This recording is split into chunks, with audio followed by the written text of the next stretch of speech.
На денешниот протест на пензионерите пред објектот на ЗП Кочани можеа да се слушнаат повеќе коментари и лични судбини кога се во прашање ниските пензии и преживувањето со малку пари. Можеби најкарактеристична беше на пензионерот кој јавно се запраша каде во светот има кравата да цица од телето, алудирајќи на реалноста во која, например, за набавка на огромно дрво му помагаат децата бидејќи неговата пензија не стигнува. Половина од парите ми оде за лекове.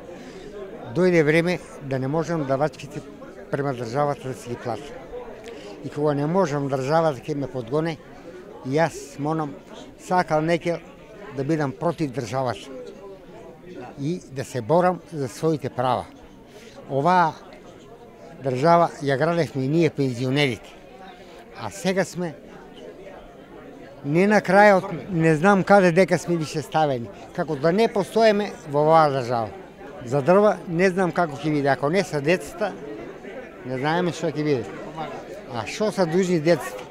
Ја да ги питам овие, каде се виделе кравата да цица од телето? Телето цица од кравата, а не ја обртно. Самата пословица кажува дека сме до кое дирже сме донесени. На протестот поедини пензионери побараа пред нив да се појави претседателката на ЗП Кочани Јелица Зафирова за да им даде јавна поддршка на нивните барања.